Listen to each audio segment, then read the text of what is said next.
Well, we've got a special recording for you today, and we are here with Jason and Kelly Kraske, the authors of Facebook and Your Marriage. They are joining us today from Seattle area, and we are so excited because they are going to be sharing with us their insights on Facebook and Your Marriage. We're going to be talking today about boundaries and their insights on relationships and strengthening your marriage through Facebook, and making it really a tool and not having it be a threat, which I think so many of us know that Facebook can be to marriages. We've heard the stories.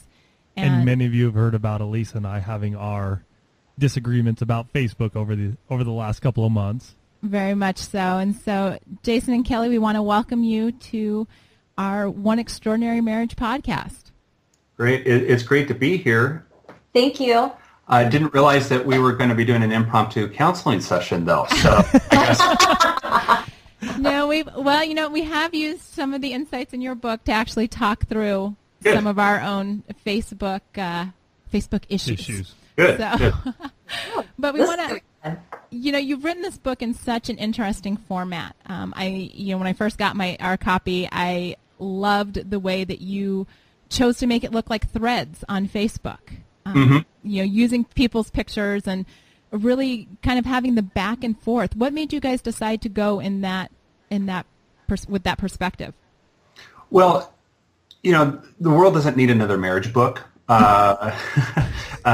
There's a lot of them out there, but they're very boring to read through because they're chock filled with all kinds of words, and there's no pictures. There's no, you have to read through everything to get to some core principles or what you're looking for. And so what we wanted to do with Facebook and Your Marriage was simply to help people find the answers they're looking for right then, right there. And so rather than reading from cover to cover, you go through the discussion threads, which is our version of a traditional table of contents, and look for the discussion threads that you're most intrigued with, or the things that you're looking for. And then when you go to that page and you read through the fairly brief and concise answer, there's a list of threads down at the bottom of other pages that you can go to. And we just felt like it would be a more fun experience for people to go through and kind of get a Facebook experience on paper. Well, go ahead, Kelly. I was going to say that was kind of our goal, is we wanted to make it have that look and feel that it was Facebook on paper, so it was much more interactive. And I do have to say we do need more marriage books. I'm sorry, I was all over. We just wanted to do something, especially one called One Extraordinary Marriage. I was going to say we do have a book that's coming out soon. I would like to think there's room for at least one more marriage book. And our listeners know we've been working like mad on that thing. So. I know it. Well, but the interesting thing is as you sit there and think about it, how many men actually read maybe some of these marriage books? So that was part of our plan going into it, that we wanted it to appeal to a man to actually sit down and look at it. So we knew we needed lots of pictures. Very smart. Very smart. I think I read it in the very beginning of your book, that you didn't intend for this necessarily to be read cover to cover.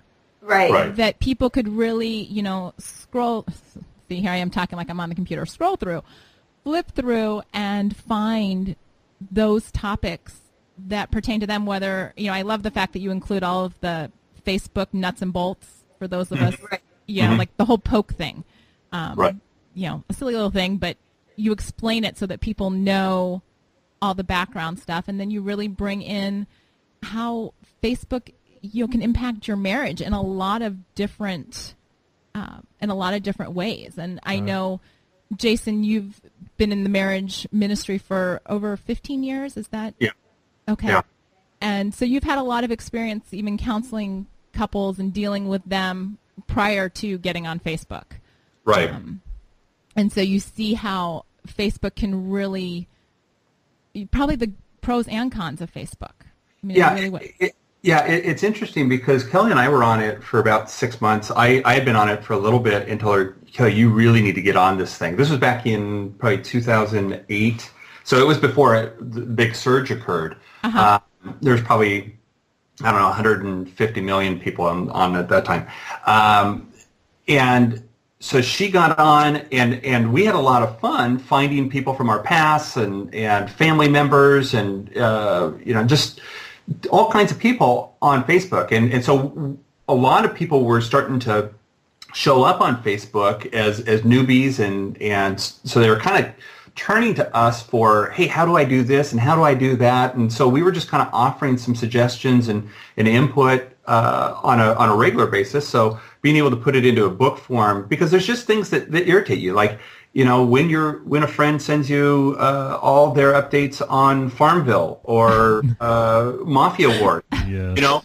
I don't want to end our friendship over that, but I'm willing to. And so the beauty of having a hide button where you can hide those updates and not hide the friends. So anytime they do send something meaningful that you really do care about, that's about the real world, you get those updates and you don't have to worry about living in fantasy land with them.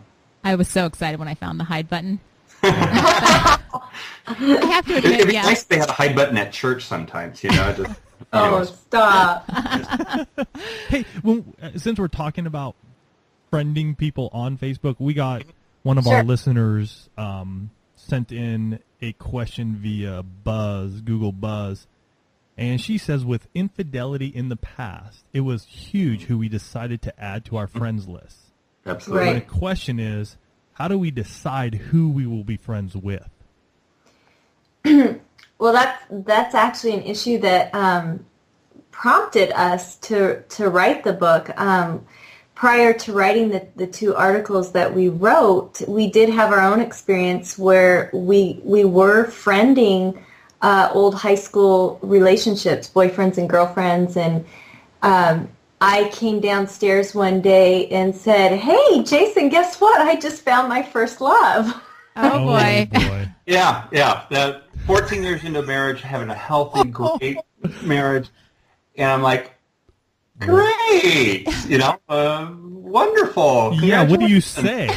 Yeah. Well, in naive me, I, of course, friended him and just automatically started chatting with him and trying to catch up on life. And so, it was fine, but there was always something kind of in the back of my head that I was thinking, this just doesn't feel right. And so I decided, as the Holy Spirit was speaking to her 2 days later, come up and share my own uncomfortability with it. It was because, as she said, I had friended some ex-girlfriends, and she, had, how many, ex-boyfriends. Yes. The question, yes, the big question comes up. How many? Right. But it just I hadn't really thought about that much because I wasn't interacting with them. But as I was pondering it, going, how is this going to affect our marriage? How is this going to affect our relationship and our intimacy if we're both seeing the pictures of people who we have some form of a past with and getting updates? And yeah, I understand we've all moved on and we're 20 years later and we have kids, yada, yada. But if you have a shared past, that's a powerful, powerful thing. In fact, there's a lot of therapists, friends that we have that we talked about this book before writing it fully because we wanted to get their input, and they were all saying, yes, we need a book like this out there that's hitting this very issue, because their offices are being filled by people who are friending exes and thinking, I found my soulmate. Well, I either found my soulmate, or even before that, go, we've got a strong marriage. My spouse trusts me. I trust them. We're not going to go down that road, and they end up going down that road. Whether it's emotionally or physically, it's taking them away from that first love, or that primary love, which is that love relationship between a husband and a wife, and they're being able to feed into some of those issues, or hide from some of the issues happening in their marriage and hang out in those nostalgic feelings of 20, 30 years ago. Right. And for us, we have a really strong marriage and great communication, and this just came out of the blue. So as a result of a few days of Jason feeling uncomfortable and me feeling like, gosh, this probably isn't appropriate, we sat down and we talked about it. And at first I was very defensive because I thought, oh, right, give me a break. This is, 20 plus years ago. It's a high school friend. There's no harm. And first love, remember that. Yeah. Yes. First love, yeah, that's the big one. First dozen roses. I mean, there's a lot of stuff attached with that memory. So as a result, we sat down, talked about it, and I thought, you know what? He's so right. There is no good that can come from this, and there's no reason to continue that friendship or whatever you call it, that relationship. So I defriended him, and we just decided from that moment on that, you know what? We just don't friend our past girlfriends or boyfriends. There's no need. Or even people that you had a crush on. I mean, that's one thing where people go, well, we never had a relationship, but I'm going to friend them. And there was always kind of that feeling for that person. Mm-hmm. That also is a danger area. I think of a friend of mine, Dave Carter, who is a pastor at First EV Free Fullerton and is author of Torn Asunder and Close Calls. And he's recalling counseling sessions of talking with couples and individuals who've had affairs. And one phrase that really jumped out at me as I was going through his book and talking in other interactions with him is that when people have had an affair, they look back and they go, I don't know how this happened. It happens so innocently, and they kind of slide into that. And I think that with Facebook, I'm not saying if you have an ex, then you are going to commit adultery or you are going to have an emotional affair. But that possibility is there, and with a couple of two or three bad decisions, getting on Facebook when you just had a fight with your spouse, going and finding that your ex is online, and boom, you start chatting with them and start sharing, what's happening in your marriage and how bad you feel and all that. Boom, you have set yourself up, and you put your marriage at risk of there being some kind of an emotional or physical affair in the not distant future. Well, and I think on top of that is you can just kind of go through those monotonous times in your marriage where life is just you almost go through like a dry valley, and those are the times that if you're not been there. Us? Oh, geez, let me think. I understand that one. Yeah, very much so. But part of the thing is with that is we had discovered from that point on that, as a couple, we never really sat down and said, these are our boundaries. These are the guidelines for being on online social networks. And that's it, Kelly. And I'd like for you guys to expand on that, the boundaries that we as spouses and couples should be putting around. And yes, we're just talking about Facebook because your book is called Facebook and Your Marriage. Right. But also around social networking as a whole. Because I think that's the same thing that happened with Elisa and I, is friends were getting on Facebook, and we just said, oh, let's get on. And it was a Christmas of 08. I think it's 08, Christmas of 08. And right around that time period. And I remember us just getting on, and my brother and his wife were on. But we never really sat down and really talked about it until some months passed that I noticed a lot of the time when I would come into the house, or Elisa's on her computer, and I would just sort of pop my head over and look at her laptop, Facebook is up. And not necessarily meaning she was in a conversation with an ex, but she was spending more time on Facebook than with me. Right. And that, for me, started to cause these emotions within that were like, well, what's so important on that computer screen that she can't talk to me about? Or what is she sharing with somebody else that she can't share with me? And so I think if you guys can elaborate more on the boundaries and those safeguards that we as couples should start putting up around our marriages so we protect it, but we can still use Facebook in a constructive way. Yeah, and I think that's an interesting point because, we have boundaries in our physical relationship. So Kelly and I have lived by the boundaries since we were married, that we would not be in a room alone with somebody of the opposite sex. We wouldn't travel alone with somebody of the opposite sex. We wouldn't meet somebody alone at a restaurant or something with the opposite sex. So we had those boundaries, but translating them into the online social network world is a little bit different because you have 24/7 access to basically the party going on at Facebook.com. That's it, yeah. And when you talk about the time issue, which is a big issue for couples, and I think it's something where because we can access Facebook on our phones, we can access it on our computers, we can now access it on our Wiis. I mean, you can't even play a game and without getting Facebook. I mean, there's some of these where it's like a little bit ridiculous of how far it's stretching, but that whole idea is it's always there. It's a matter of how are you going to be accessing it, and what are the off-limit times? If you go to a party together, you're going to be socializing with people. You don't expect to have each other's undivided attention at a dinner party. But when you come home, that's when that time will be. And so with Facebook, being able to punch up on the computer and go to the party without your spouse can sometimes create those kinds of issues. So one of the big things that we've talked about is just time. When do we do it? Go on Facebook, that is. When don't we go on Facebook? We can talk about sex too.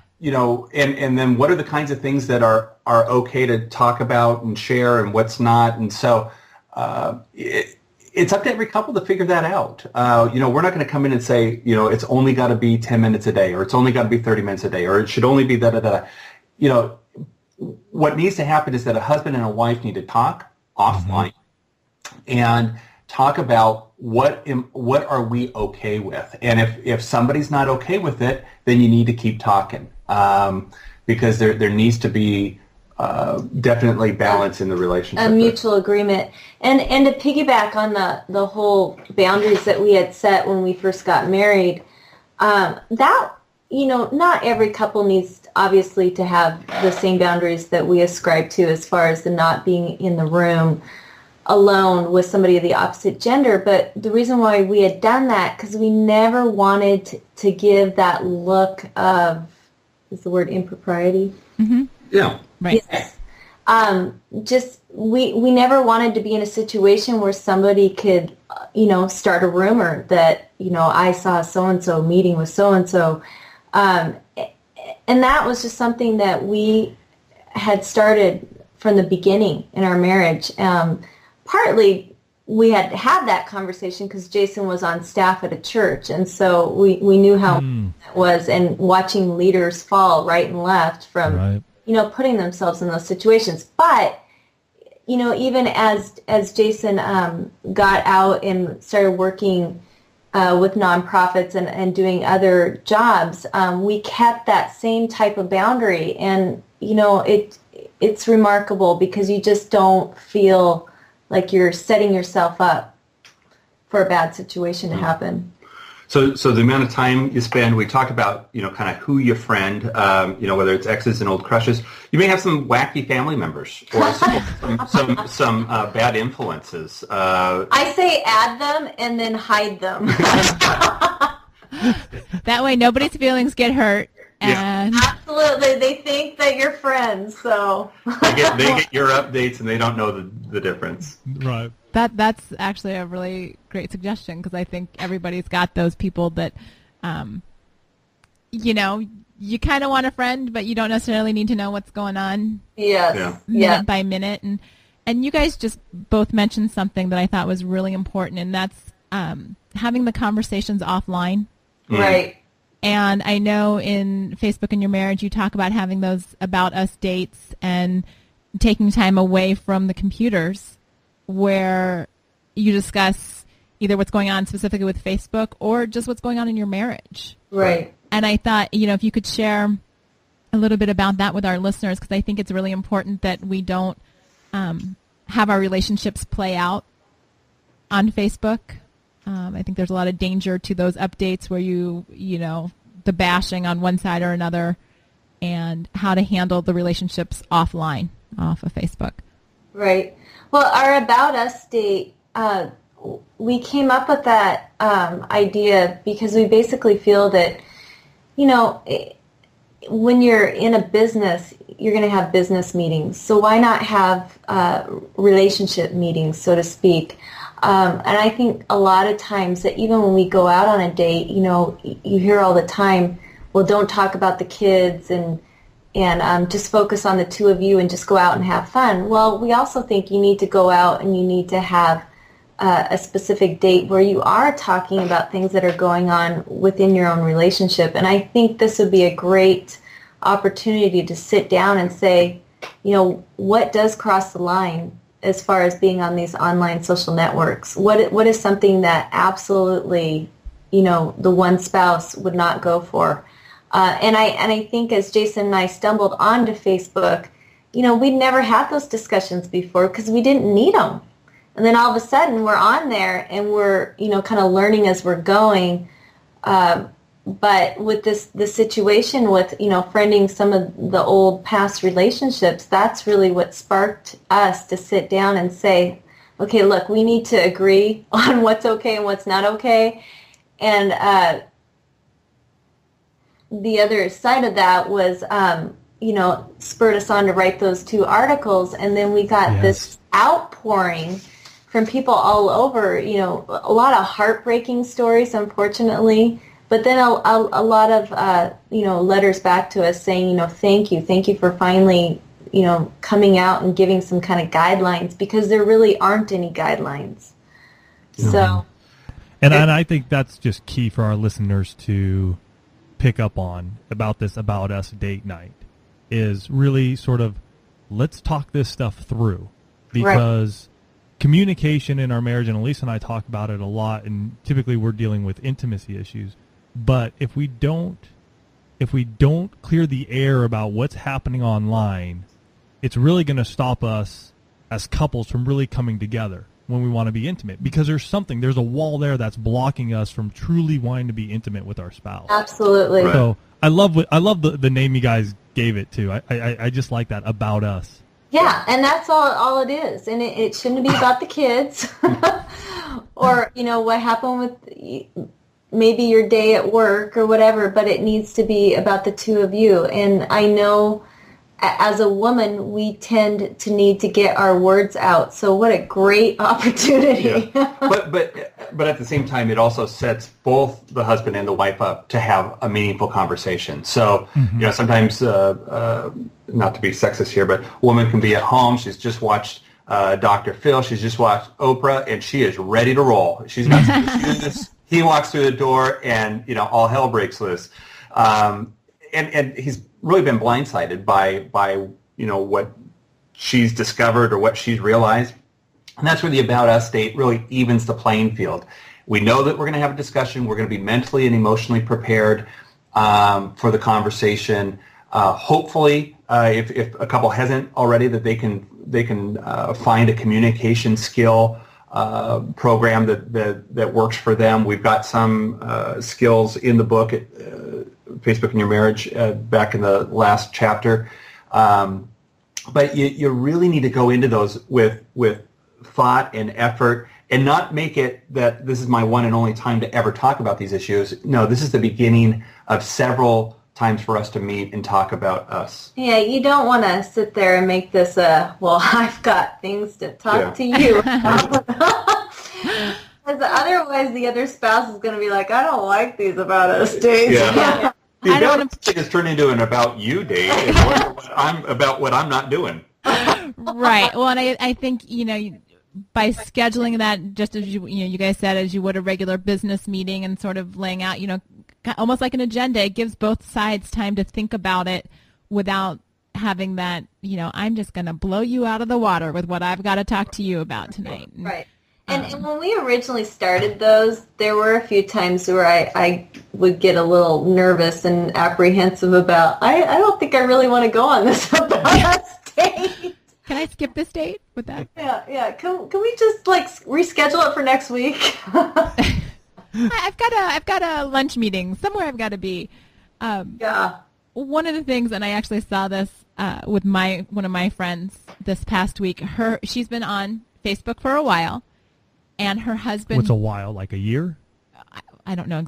I mean, I've seen her on Facebook for a long time. I don't know. Well, and you've been on for over a year. Okay. I've been on for over a year, so okay. Anyway, her husband was just getting on Facebook, and it was really cute because she was, posting about how she was helping him get everything set up, and it's one of those things too where, can you guys talk a little bit about how to sort of preserve the integrity of your marriage if only one of you is on Facebook, and how to handle that situation? Well, first of all, that just brought to mind that you don't want to air your dirty laundry on Facebook and your status updates. I mean, that. Amen. Yeah, thank you. That you'll oftentimes see friends do that, and you just go, oh, okay, and you definitely don't ever want to put down your spouse in your status updates. That's just an absolute no.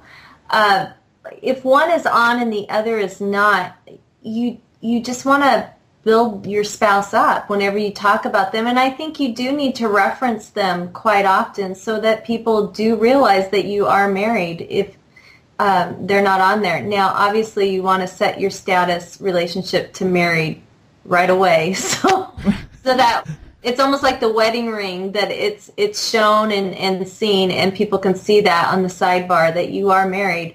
But I think that you definitely need to give reference to your spouse quite often. Yeah. Having pictures on there, maybe making Yes. your profile picture be a picture of the two of The you. two of you. I think inviting your spouse to sit next to you and just kind of see what you're doing on Facebook. I think part of the resentments that non-Facebookers have with their Facebooking spouse is that they just don't know what it's all about. I mean, Facebook is really, for many of us, the very first online social network that we've really been a part of. I mean, you may have been a part of MySpace or some other thing, but Facebook has done something that none of the others have done, and I think it's mainstreamed it so that we're actually having real conversations and real connections with real people from our real life. And everything else has been, set up a weird name or, put up a weird picture. No, Facebook is about who you are and who you want to interact with. And so there's a lot of cool things that can happen from that. I've had opportunity to give marriage advice to a lot of my high school buddies, people that I went to school with, that they said, hey, I noticed that you're into this marriage thing. They're sending me direct messages, by the way. They're all happen to be male.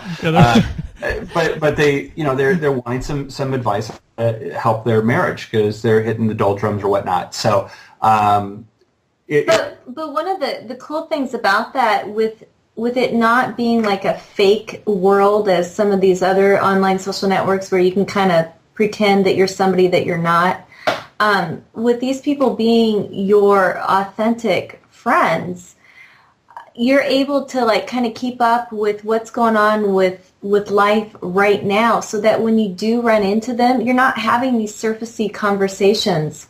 You actually just jump right into, what's going on with them, and you're there to be able to support them.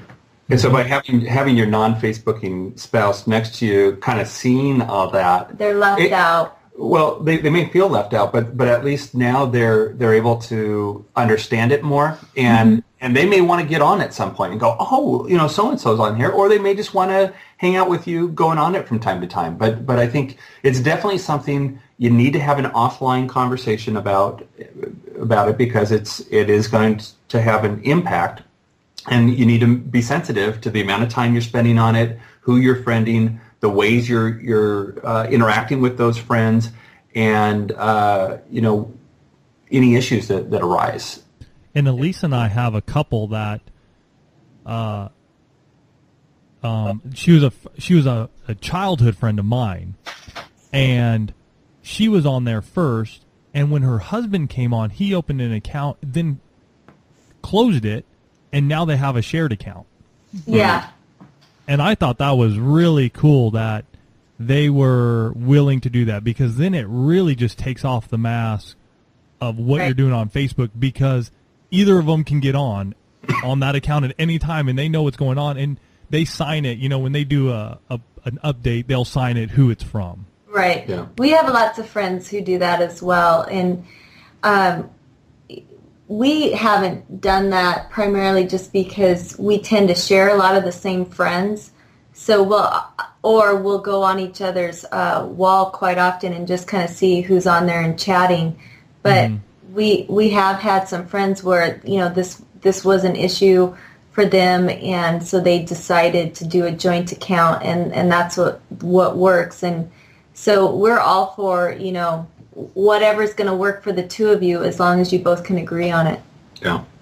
That's great. I think, I see that with a lot of my high school friends, and the point that you brought up about having those real, almost real-time conversations. You're getting past the surface stuff. Right. I actually grew up back in the Midwest, and so looking forward to those college or high school and college reunions. Right. Since the advent of Facebook, I'm like, oh, this is going to be great because I can go see everybody for a reunion and not spend an hour going, oh, show me pictures of your kids and what have you been doing? It's like, no, seriously, how was that trip to so-and-so? And, Yes. and so I think from that perspective, it is allowing us to jump into real time. right. Mm-hmm. And have real conversations when you see them face to face again after so many years. And I think, one of our listeners and a frequent commenter on our Facebook fan page, had mentioned the fact that, he personally knows a couple that their marriage has broken up due to this kind of crossing of the boundary, too much real-time information Right. on Facebook. And, it's so easy to have that, it's such a great thing to have that real-time conversation and know exactly what's going on, but it also leads to, that precipitous cliff where it tumbles. And, he did ask, and I don't know if you guys have any information on this, but how prevalent affairs are as a result of Facebook, or how common they might be.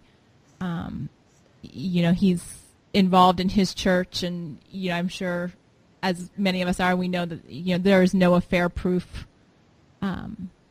There's no way to completely, hold on, let me back up on that. Facebook can be dangerous for our marriages. And, so he's asking, how can we, kind of get past and sort of affair proof our marriages? Right.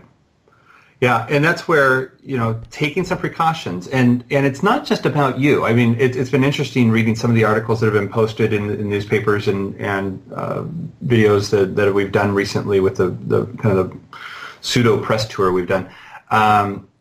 People saying, this idea of not friending exes, that's ridiculous. You should just have trust and open communication. And if you've got that, then you're fine. Well, again, getting back to Dave Carter, and a number of other marriage experts I know who work with couples in infidelity. If you're thinking that you are affair proof, then you've got a problem. What you need to do is understand that, again, you're 2 to 3 bad decisions away from making the mistake of your life. And so by taking some precaution and getting on the same page with your spouse when it comes to Facebook that says, hey, we're going to share passwords. Hey, let's agree not to friend exes. Or if you're going to friend exes, just make sure that your spouse is fine with it and you've set some boundaries as far as how you're communicating with that ex on. I think it's a bad idea personally, but, that's...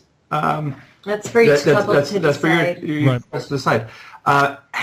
Have regular conversations offline about what's going on online, and then don't, as Kelly said earlier, don't put down your spouse. Don't talk about the bad things going on in your marriage, and don't share even in privacy on Facebook unless it's somebody of the same gender who is a good friend. If you need somebody to talk to them. Don't chat. Don't inbox.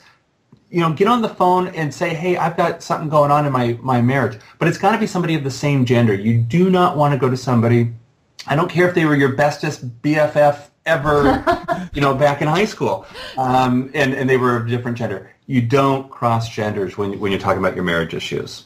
Oh, that is awesome. That's a great summary of everything that you guys have got in your book. I know Facebook and Your Marriage is a book that we will be referencing many times, and we've talked about it in our small group, and obviously sharing it with our listeners and those that are regular to our website at oneextraordinarymarriage.com. They will see it up there because you guys have created an amazing resource. Well, thank you. Thank you. Yeah. And as we end up our interview with you guys, let all of our listeners, where can they find you? Twitter, Facebook, website. Where can they purchase the book? Give them all the rundown of what where and when they can find you. All right. The Facebook in Your Marriage book is available at facebookinyourmarriage.com. Here, middle to end of May, our new website will be up. It'll be fully loaded with tips on Facebook, resources, links to books and resources and organizations who are doing great works for marriages, and just being able to build off of what people are getting out of Facebook in Your Marriage. We've got a Facebook, I was going to say fan page, but it's now a like page. So you can like us by looking up Facebook in Your Marriage there on Facebook. We do have Twitter updates that we send out. That is FB_AND_marriage. And we send out just regular updates, or if there's been something new posted on the website or a new news article or podcast, we'll be sending out notice about this podcast out to our Twitter followers. Marriage Junkie is a blog. MarriageJunkie.com is where we post some of the articles as well. So if you Google Krafsky, Krafsky, anything and everything that we're a part of is there. That's fantastic, you guys. Thank you so much. Thank you. Yes. We have really enjoyed. We obviously got to know you through your book, but spending the time with you today and having you give us and our listeners some of your time to share about this very, very big topic has been a true pleasure for us, and we thank you so much for being a part of our day. Great. Thank you. Thank you for giving us a chance to talk about it. All right, you guys. You're welcome.